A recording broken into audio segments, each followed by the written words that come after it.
Si anak menjatuhkan kacang ke meja. Kakaknya melihat pandangan ibunya yang galak. Langsung berdiri. "Ibu, aku akan lakukan dengan baik. Aku akan mengajarnya lagi dengan baik." Ibunya menatap kedua kakak beradik itu dengan tatapan yang tajam. Siap menghajar si kakak. Dia mencekik erat-erat leher si gadis. Si gadis hampir kehilangan napasnya. Ternyata wanita itu bukan ibu kandung kakak beradik ini. Beberapa hari yang lalu, ayah mereka membawa pulang seorang wanita. Dan memberitahu mereka, wanita ini akan menjadi ibu mereka. Kakak beradik itu sangat senang. Tapi mereka tidak tahu, mimpi buruk baru akan dimulai. Setelah si gadis dipukuli oleh ibu tirinya, dia lapor ke kantor polisi.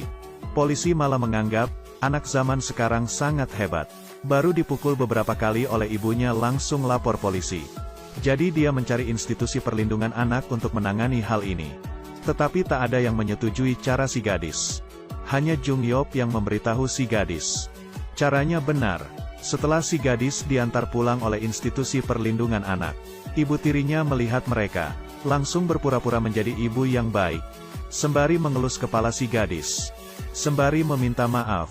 Dia berhasil membohongi semua orang. Begitu mereka pergi, ibu tirinya langsung mengeluarkan wajah aslinya. Si kakak berlutut di lantai. Lalu dia disuruh ke kamar dan dipukuli.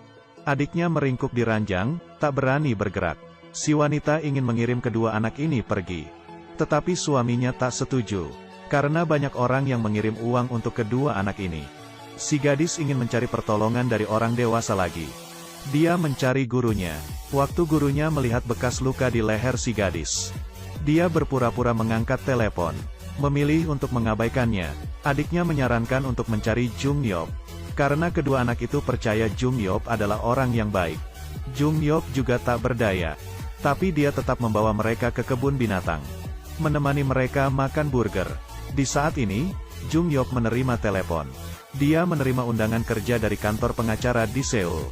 Mengetahui Jung Yop mau pergi, kakak beradik itu sangat sedih. Demi menghibur mereka, Jung Yop mengeluarkan 50.000 won. Berkata, waktu dia pulang mau makan burger bersama, dan memberikan boneka keponakannya ke si adik. Si kakak meminta kartu nama Jung Yop agar bisa menghubunginya lagi. Tak terpikirkan bahwa ibu tirinya menemukan kartu nama ini. Dia mengira mereka melaporkannya lagi. Dia menghajar si kakak lagi. Si gadis tiba-tiba pingsan di kelas. Juga keluar darah dari telinganya. Dan penyebabnya adalah karena ibu tirinya menyiksanya terus-menerus. Jung Yop yang bekerja di Seoul, setelah mendapat kabar segera datang menjenguk si gadis. Si gadis melihat Jung Yop, memintanya membawa dia dan adiknya pergi dari rumah mereka. Di hati kakak adik ini, Jung Yop adalah secercah cahaya di dalam hidup mereka. Hanya dia yang memberitahunya bahwa lapor polisi adalah hal yang benar. Tapi Jung Yop berkata, dia mendapat pekerjaan di Seoul. Mungkin tidak akan kembali lagi. Jung Yop menemui si ibu tiri. Memintanya untuk bersikap baik kepada kakak adik itu. Tapi si ibu tiri sangat tenang. Berkata bahwa telinga si kakak berdarah karena terjatuh. Dia menemui ayah mereka. Dia malah melindungi si ibu tiri. Di malam ini, si adik memegang uang yang diberikan Jung Yop. Bertanya pada kakaknya, kapan Jung Yop pulang dan membawa mereka makan burger. Ibu tirinya masuk, melihat uang yang dipegang si adik. Ibu tirinya mengira si adik mencuri uangnya. Tapi si adik tidak menyerahkannya. Ibu tirinya langsung mendorongnya ke lantai. Lalu si kakak dipanggil turun. Dia menamparnya sampai terjatuh. Bahkan menyuruhnya mengajari adiknya. Si kakak menamparkan pelan wajah adiknya. Lalu merasa tak tega dan memeluknya. Dan terus meminta maaf. Ibu tirinya menyeretnya ke samping. Lalu memukul si adik dengan kejam. Suara memohon mereka berdua bergema di seluruh gedung. Tetangganya yang lewat hanya berkata, mulai lagi. Tapi tak ada yang mau peduli. Keesokan harinya, Jung Yop mendapat kabar bahwa si adik mati. Waktu Jung Yop tiba, si kakak ditangkap polisi. Dia menuruti ibu tirinya, mengaku bersalah. Karena adiknya mencuri 50.000 won dari ibu tirinya. Jadi kakaknya ingin menghukum adiknya dan tidak sengaja membunuhnya. Tapi hanya Jung Yop yang tahu bahwa semuanya hanya kebohongan. Karena dialah yang memberikan uang itu ke si adik. Karena belum berumur 10 tahun, dia tidak bisa dihukum. Polisi melepaskannya. Tapi dia masih dihitung bersalah. Jung Yop bersiap membela si gadis. Dia datang ke rumah sakit, memberikan laporan pemeriksaan mayat si adik ke dokter.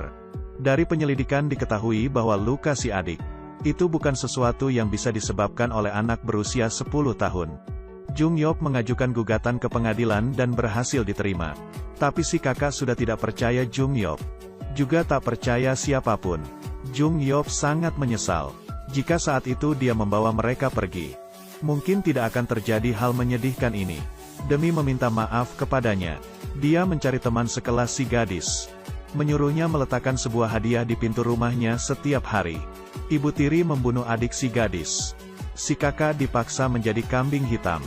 Demi membela si gadis, Jung Yop menyuruh si gendut menaruh hadiah di pintu rumah si gadis setiap hari. Di hari ini, si gadis akhirnya membuka hadiahnya, yang isinya adalah sebuah MP3.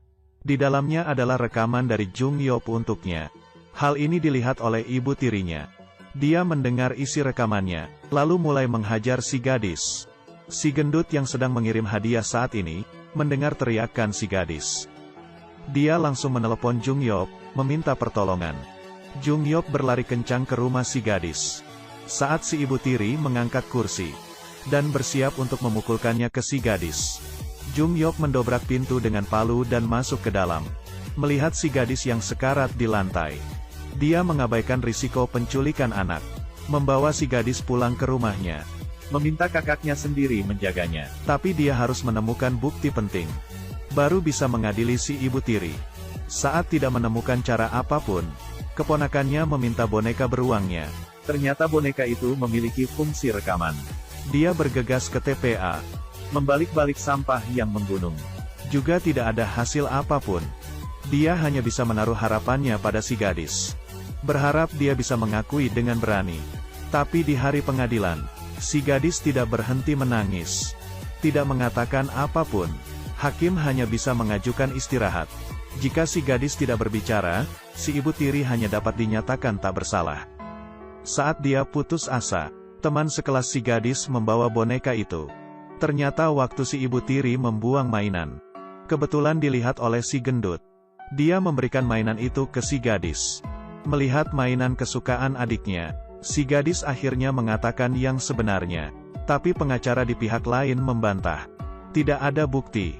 Kata-kata si gadis tidak bisa menjadi bukti. Tapi saat video pembunuhan si adik keluar, dia akhirnya mengeluarkan wajah aslinya.